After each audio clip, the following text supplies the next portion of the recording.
Hey, it's Lauren. Welcome back to my craft room. I'm excited to have you here today for some Halloween inspiration. I'm going to be doing something also inspired by the latest Lawn Fanatics challenge, so lots of lawn fun stuff.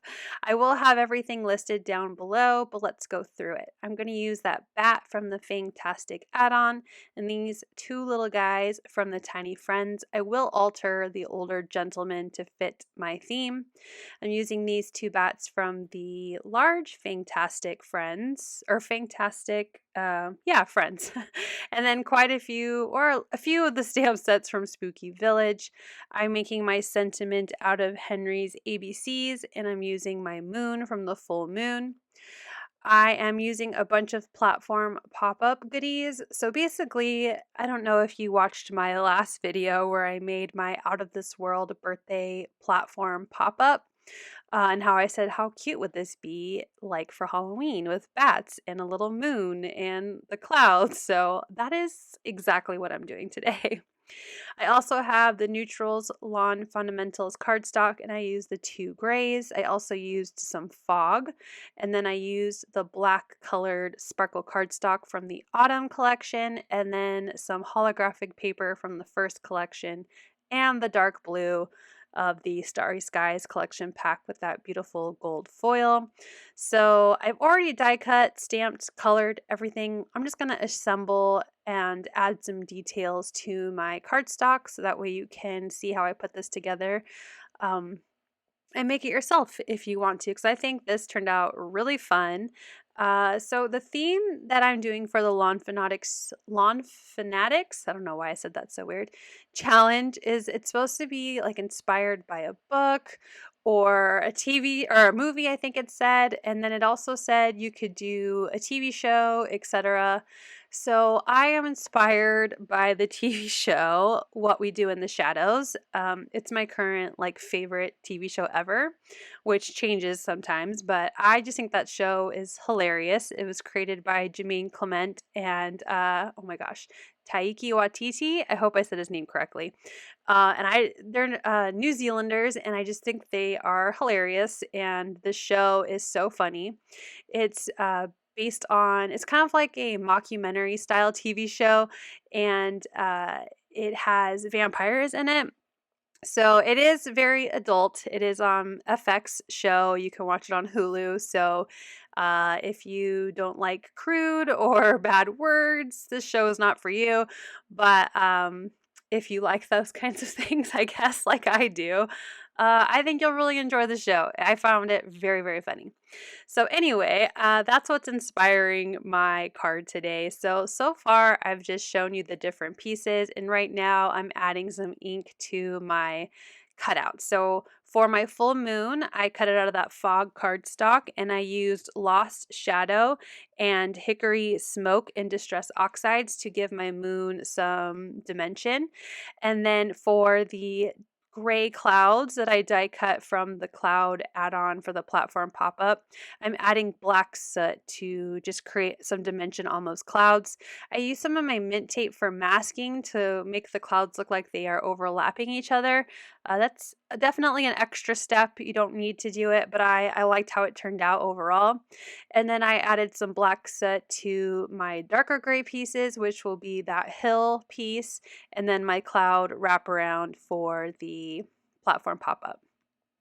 So now let's add some splatter. I'm grabbing some metallic watercolors. These are by Prima, and I'm going to be using the white watercolor, metallic watercolor, and I'm splattering it all over the moon.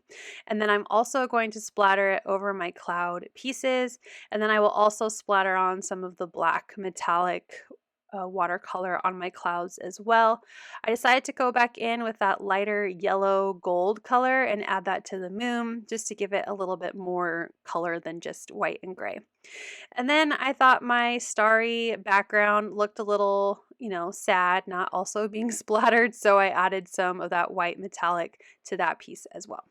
So while those are drying, I'm going to start assembling my platform pop-up. Now, I do show my videos at 2 times the speed, otherwise we would be here for hours, but I will leave everything in on how I assembled this platform. So if you have any specific questions about how the platform is built, I would definitely check out Lawn Fawn's intro video to this die. They do such a wonderful job at fully explaining how to assemble the platform pop-up.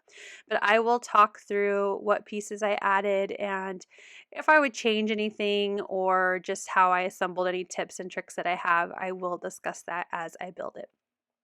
So I've reinforced all of the score lines with my bone folder, and I'm going to start by assembling 1/2 of my platform pop-up.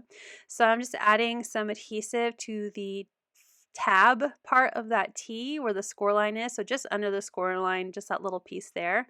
And I'm going to put it through the opening, sticky side down. And I'm centering it into that opening and scoring or folding on that score line so that the T is straight, and then adding the adhesive to the inside of that platform pop-up piece. And then I added more adhesive to the flap and then stair stepped it up so that way it would attach and create kind of like a little box. So I'm going to do the exact same thing on the other side, and I'm leaving it in so you can really see how I put this together. I think the platform pop-up is the best interactive die from Lawn Fawn. I just think it's a very easy platform pop-up, or sorry, easy interactive die to use. Once you've done it a couple times, you'll easily get the hang of it, and it just adds a lot, I think, to a card receiver, having something that sits, and pops up on their mantle or wherever they display your cards. So if you have not gotten into the interactive card game, I definitely recommend the platform pop-up. Okay, so I have my 2 halves ready to go, but I want to add in my pieces that cover the top of the T's. So I am gluing the clouds as if it's facing the center of my platform pop-up because that is the back side. So I want to make sure my clouds are facing towards the larger the center part of my platform pop-up. So not the scalloped wraparound, but where you're going to adhere the 2 sides together.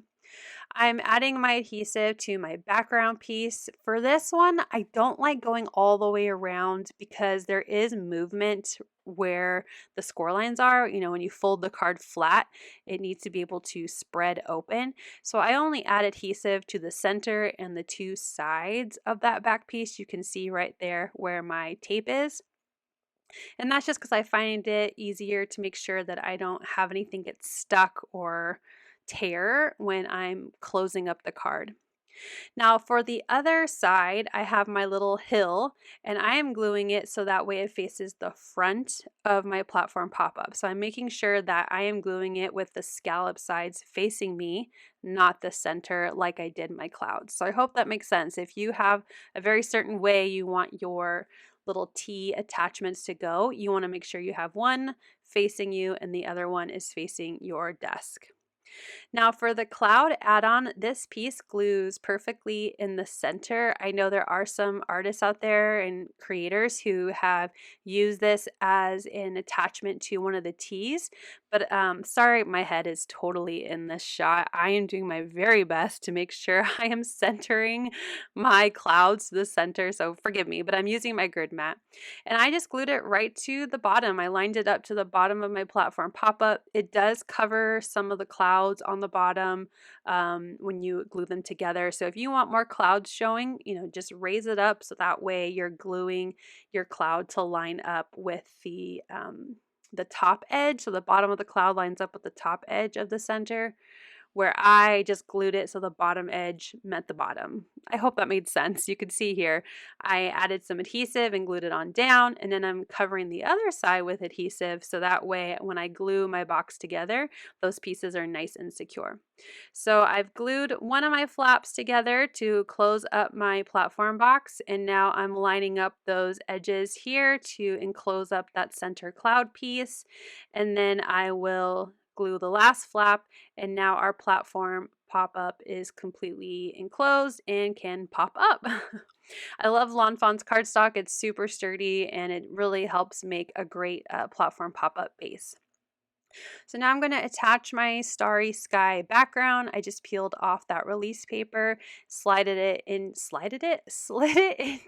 the, oh my goodness, the groove there, and just lined it up with the scallop background and pressed to make sure that my background was nice and secure.